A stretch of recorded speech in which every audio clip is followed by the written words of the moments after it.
സുരേഷ് ഗോപി അപേക്ഷ നിരസിച്ച ആനന്ദവല്ലിക്ക് കരുവന്നൂർ ബാങ്ക് 10,000 രൂപ മടക്കി നൽകി. 1,75,000 രൂപയാണ് ആനന്ദവല്ലിക്ക് കരുവന്നൂർ ബാങ്ക് നൽകാനുള്ളത്. കണ്ടാരന്തറയിൽ പോയി സുരേഷ് ഗോപിനെ കണ്ട നേരത്ത് എനിക്ക് ബാങ്കിന്റെ ആളുകളെ കണ്ടിരുന്നെങ്കിൽ ഈ കാശ് പണ്ടേ കിട്ടിയനായിരുന്നു. Flash back. അത് കോപ്പറേറ്റീവുകാരുടെ അടുത്ത് ചെന്ന് ചോദിക്കുമ്പോ അവര് പറയും ഇവിടെ കാശൊന്നും ഇല്ല, നിങ്ങൾ പോയി പിന്നെ വാ എന്ന് പറയും. ഞാൻ വളരെ കഷ്ടപ്പെട്ടുണ്ടാക്കിയിട്ട കാശാ.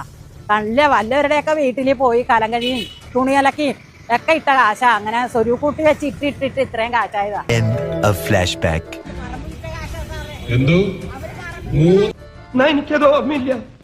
ശ്രുതി, അത് തന്നെയാണ്. സുരേഷ് ഗോപിയുടെ വാക്കുകൾ ശരിയാകുന്നു എന്ന് വേണം നമുക്ക് ഒരു രീതിയിൽ വ്യാഖ്യാനിക്കാം. കാരണം സുരേഷ് ഗോപി എവിടെ നിരസിക്കുന്നു അപ്പോൾ മാത്രമേ സഹായം ലഭിക്കൂ എന്ന അവസ്ഥയിലേക്ക് കാര്യങ്ങൾ എത്തിച്ചേർന്നിരിക്കുന്നു. ഇതുവരെയുള്ള അനുഭവങ്ങൾ വെച്ചാണ് പറയുന്നത്. സുരേഷ് ബാങ്കിന്റെ അഡ്മിനിസ്ട്രേറ്റീവ് കമ്മിറ്റിയുടെയും ചീഫ് എക്സിക്യൂട്ടീവ് ഓഫീസറുടെയും ശ്രദ്ധയിൽപ്പെട്ട മുറയ്ക്ക് ന്യായമായ പരിഹാരം ഉള്ളതായിട്ടാണ് മനസ്സിലാക്കാൻ കഴിഞ്ഞിട്ടുള്ളത്. തീർച്ചയായും പ്രായമായ മനുഷ്യരെയും ആളുകളെയും എല്ലാം പൊതുസമൂഹത്തിൽ അപകസിച്ചുകൊണ്ട് ജനാധിപത്യ മര്യാദയോടുകൂടി ജനാധിപത്യ സ്ഥാനത്തിരിക്കുന്ന ഒരു വ്യക്തി എന്ന നിലയിൽ പെരുമാറാൻ കേന്ദ്രമന്ത്രി സുരേഷ് ഗോപി തയ്യാറാകണം. കണ്ണിൽ ഉണ്ണിയല്ല, കണ്ണിൽ ഉണ്ടമ്പുരി. ലൈവ് പരിപാടി.